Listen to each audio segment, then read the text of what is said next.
मैं आई कम इन sir? Yes come इन। नमस्ते sir. बैठिए। Thank you sir. आपकी पढ़ाई कितनी हुई है? सर मैंने एमए किया है दर्शन शास्त्र में। दर्शन शास्त्र में? जी सर। तो आपसे किस विषय पे बात किया जाए? सर मैं लगभग सर हर विषय में कंफर्टेबल हूँ। अच्छा जी सर। तो अमेरिका में कितने प्रांत हैं? सर 50 प्रांत हैं। अच्छा, उसमें सबसे बड़ी आबादी की दृष्टि से कौन सा प्रांत है? सर ये तो सर नहीं पता है। अच्छा ठीक। आप पढ़ने के अलावा क्या करना पसंद करते हैं? सर पढ़ने के अलावा मैं नॉवेल पढ़ता हूँ। नॉवेल पढ़ते हैं? और सर मुझे कुकिंग भी पसंद है और योगाभ्यास भी मैं करता हूँ। अच्छा, तो ये बताएं कि नॉवेल आप हिंदी में पढ़ते हैं या अंग्रेजी भाषा के, कौन सी भाषा का नॉवेल? सर अब हिंदी के पढ़ा हूँ ज़्यादातर। हिंदी के अलावा भी कुछ पढ़ा है? सर हिंदी भाषा के माने भारतीय जो हिंदी भाषा के नॉवेल हैं, इसके अलावा किसी भाषा के नॉवेल को भी पढ़ा है? सर पढ़ा हूँ मैं, लेकिन सर उसका भी अनुवाद में पढ़ा हूँ हिंदी में। कोई बात नहीं, अनुदित ही पढ़ा है आपने। तो किस भाषा के राइटर को पढ़ा है, कौन से नॉवेल पढ़ा है? सिमोन द बोवा लिखी हैं, फ्रेंच में लिखी हैं मेरे ख्याल से। तो अच्छा, सिमोन द बोवा का कौन सा नॉवेल? नॉवेल सर उनकी बायोग्राफी है। अच्छा, तो मैं तो नॉवेल पूछ रहा हूँ ना, वो तो आपने द सेकंड सेक्स पढ़ा हो, अलग चीज़ है। Sir the very easy death उनकी एक बायोग्राफी टाइप की है। अच्छा, पढ़ा हूँ मैं। ओके। और कोई नॉवेल? नॉवेल सर मैं विदेशी में रिकॉल नहीं कर पा रहा हूँ, कुछ ऐसा पढ़ा। अच्छा, हिंदी के कौन से नॉवेल वो पढ़ा है आपने? सर हिंदी में मैं पढ़ा हूँ गोदान पढ़ा हूँ, दिव्या पढ़ा हूँ, गुनाहों का देवता पढ़ा हूँ, और ये सर मैला आंचल भी पढ़ा हूँ मैं, महाभोज भी पढ़ा हूँ सर, और भी कुछ हैं ऐसे करके। अच्छा, 4-5 का नाम लिया आपने, इसमें से सबसे ज़्यादा कौन अच्छा लगा? सर 2 मुझे सबसे अच्छे लगे सर, एक गुनाहों का देवता और दूसरा गोदान। अच्छा, तो गुनाहों के देवता और गोदान जी, ये तो दोनों बिल्कुल 2 तरह का नॉवेल है। जी सर बिल्कुल। एक प्रेम कथा है, एक किसानों की दुर्दशा है। जी बिल्कुल सर। अच्छा, तो गोदान में क्या आपको पसंद आया?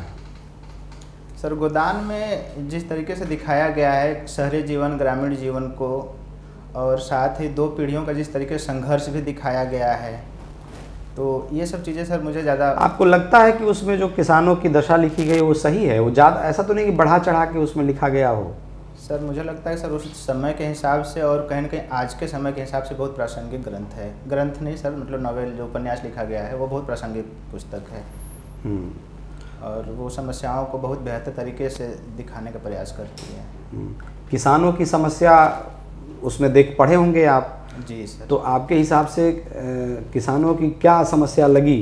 प्रेमचंद क्या मानते हैं किसान की जो सबसे बड़ी समस्या है वो क्या है? सर वो दिखाते हैं गोदान के माध्यम से कि किस तरीके से किसान अपनी भूमि होते हुए भी वो मजदूर बन जाता है, और उसकी जो इच्छाएं होती हैं, तमाम इच्छाएं, जैसे उसमें दिखाया गया है कि होरी की इच्छा गाय खरीदने की रहती है शुरू से ही, और अंत तक वो इच्छा लेकर उसकी मृत्यु भी हो जाती है। तो वो कई बार जो छोटे किसान होते हैं उस इच्छाओं को पूरा नहीं कर पाते हैं, उनकी उतनी आय नहीं होती है, अपना मतलब अच्छे से भरण पोषण भी नहीं हो पाता है। उनकी पत्नी कई जगह कहती भी हैं कि ऐसी खेती से क्या अच्छा, मतलब ऐसी खेती से अच्छा तो ये है कि बल्कि हम मजदूरी कर लें, कम से कम अच्छा रोज़ पैसा मिल जाएगा और अच्छा हमारा जीवन यापन तो चलेगा।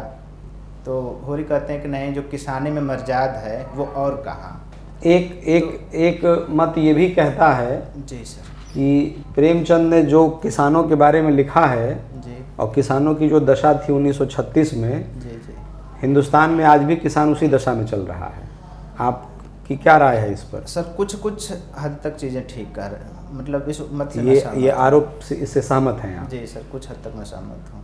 तो इसका मतलब ये हुआ कि हम आज़ादी के इतने वर्ष में भी हम कुछ नहीं कर पाए किसानों के लिए? हमने किया है, काफ़ी हद तक हमने काफ़ी कुछ किया है, सरकार ने काफ़ी कुछ किया है, लेकिन किया है तो बदला जिस तरीके से हम अगर देखें 2015-16 की जो कृषि संगणना है, तो उसमें हम देखते हैं कि 85 से 86% किसान लघु और मध्यम, मतलब बहुत छोटे किसान हैं, और उनकी स्थितियां कहीं ना कहीं आज भी वो अपनी कृषि के होने के बावजूद भी मजदूरी करने के लिए या फिर शहरों को पलायन करने के लिए बाध्य हैं। तो सर ये चीज़ें बताती हैं कि मतलब हमने बहुत कुछ किया किसानों के लिए, लेकिन अभी वो स्थिति नहीं उत्पन्न हो पाई है जो होना चाहिए था इतने समय में। उसके लिए सर सरकार मतलब किसानों की इनकम डबल करने के लिए कई प्रयास जैसे किसान सम्मान निधि दे रही है, कृषि विपणन को बढ़ावा दे रही है, और सिंचाई के लिए उर्वरकों पर तमाम क्षेत्रों में काम किया जाएगा गवर्नमेंट द्वारा, लेकिन हमें लगता है कि अभी और ज़्यादा करने की ज़रूरत है। कोई कंटेम्प्ररी फिलोसफर बताइए जिससे आप प्रभावित हो। सर कंटेम्प्रेरी फ़िलासफ़र में दो लोगों की फ़िलासफ़ी मुझे बहुत अच्छी लगती है, एक विवेकानंद जी की और महात्मा गांधी जी की। विवेकानंद जी की और महात्मा गांधी जी की जी। दोनों में अंतर क्या है?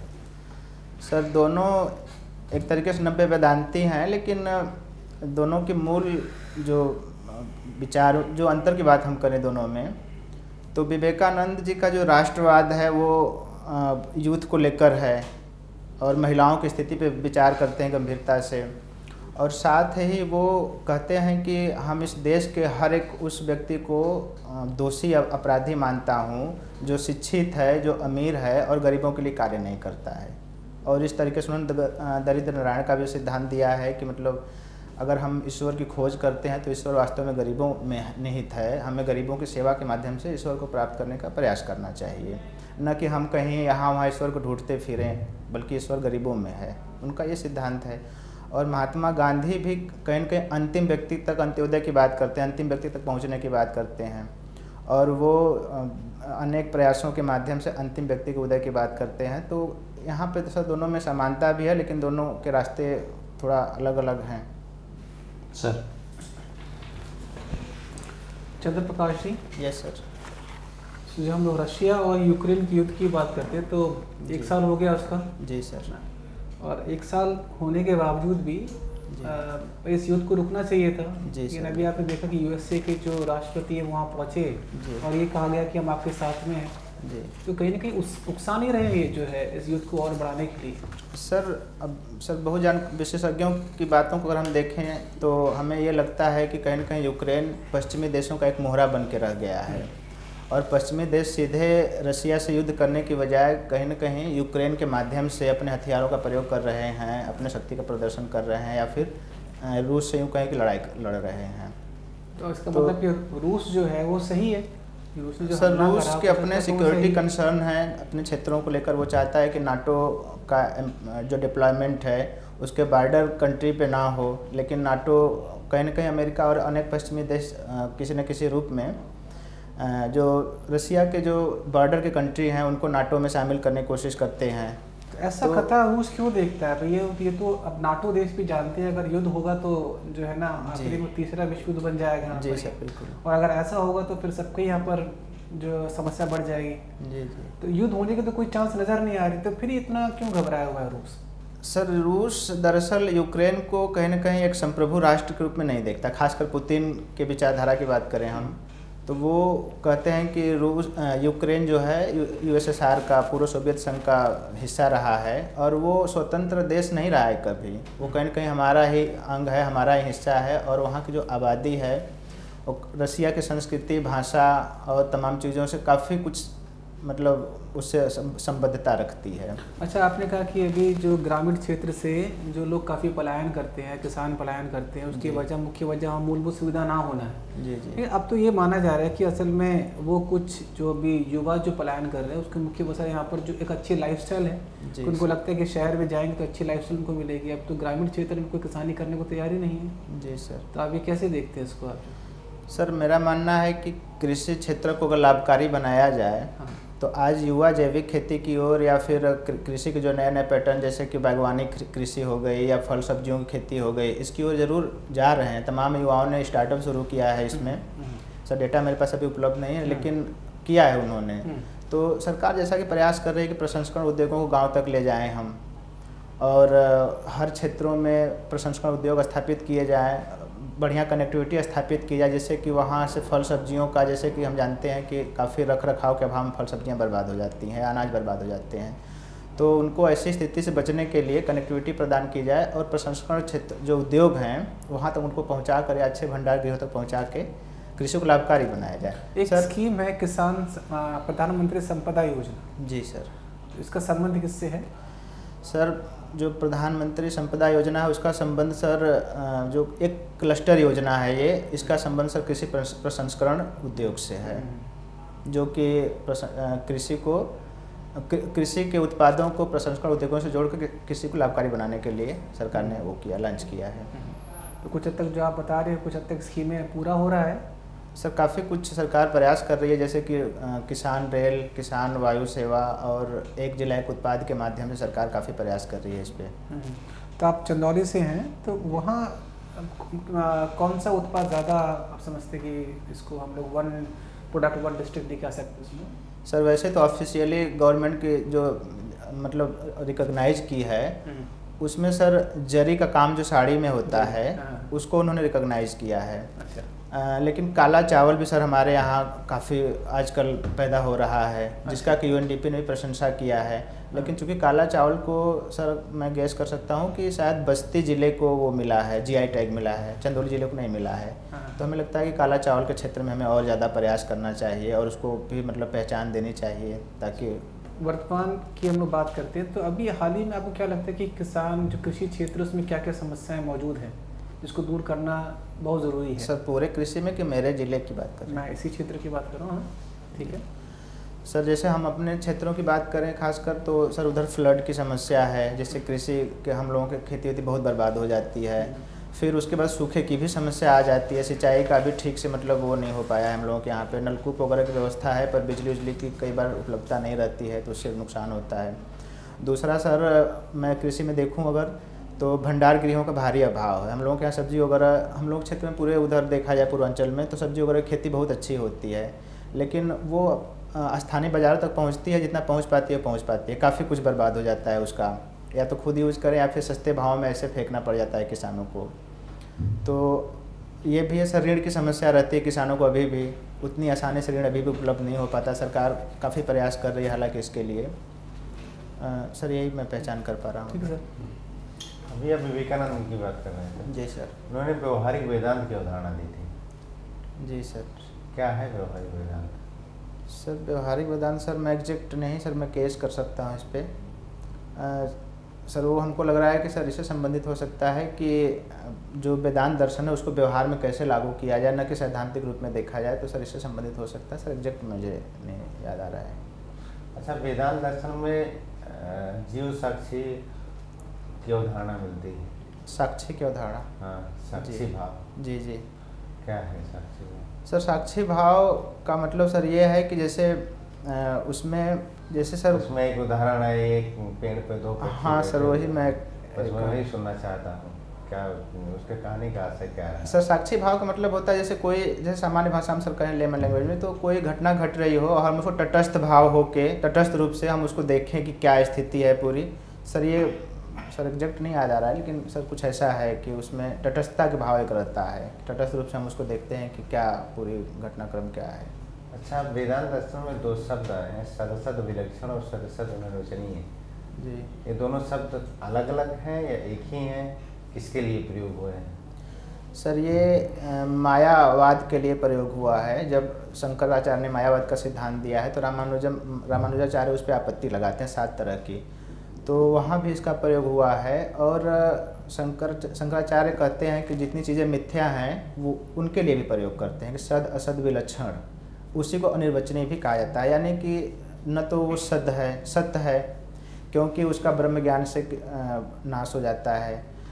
जैसे जगत के संदर्भ में सर हम लें तो जगत ब्रह्म की तरह सत्य नहीं है, क्योंकि उसका ब्रह्म ज्ञान से खंडन होता है। और वह आकाश कुसुम की भांति असत भी नहीं है। अच्छा, वो 7 अनुपत्तियाँ कौन सी है जिनके आधार पर रामानुजाचार्य ने माया का खंडन किया है? जी सर आश्रयानुपत्ति, जिसमें कहा गया कि ब्रह्म का आश्रय क्या है। स्वरूपानुपत्ति, जिसमें कहा गया है कि माया का स्वरूप क्या है, क्योंकि वो न तो सत्य है न असत है, तो सदसत से विलक्षण नया कोटि बनाना भी रामानुज को नहीं भाता है, तो उस पर कहते हैं।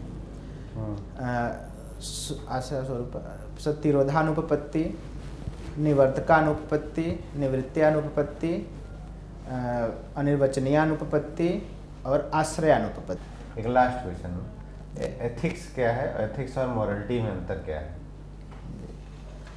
सर एथिक्स और मोरलिटी को जैसा कि हम हिंदी में नीति शास्त्र और नैतिकता के रूप में जानते हैं, तो सर नीति शास्त्र सिद्धांतों मूल्यों का समुच्चय होता है जो किसी संस्था या संगठन के द्वारा अपने सदस्यों के आचरण को विनियमित करने के लिए बनाया जाता है, और नैतिकता उन्हीं सिद्धांतों का व्यवहार में अनुपालन करने का तरीका होता है जो व्यक्ति पर निर्भर करता है। व्यक्ति के अपने जो वो होते हैं ओपिनियन होते हैं या उसकी समझ होती है उसके प्रति, उस पर निर्भर करता है। तो इसको हम सर सामान्यतः ये कह सकते हैं कि नीति शास्त्र नैतिकता का विज्ञान है और नैतिकता जो है नीति शास्त्र का व्यवहार में अनुप्रयोग है।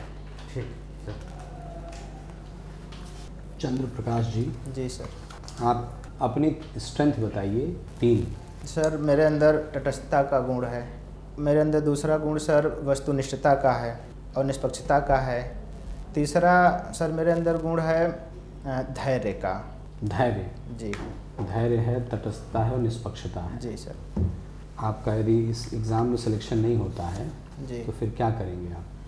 सर मैं अगर मुझे और अटेम्प्ट मिलते हैं या मेरे पास और प्रयास बचे हैं तो मैं प्रयास करूंगा और आगे और ज़्यादा मेहनत करने की कोशिश करूंगा। उसके बावजूद भी सर अगर नहीं होता है तो चूँकि मैंने शिक्षा लिया है, इतना कुछ किया है, तो सर मैं मूलतः पढ़ाना पसंद करूंगा, शिक्षा के क्षेत्र में जाना पसंद करूंगा। अच्छा, सिलेक्शन नहीं हुआ तो पढ़ाना पसंद करेंगे आप?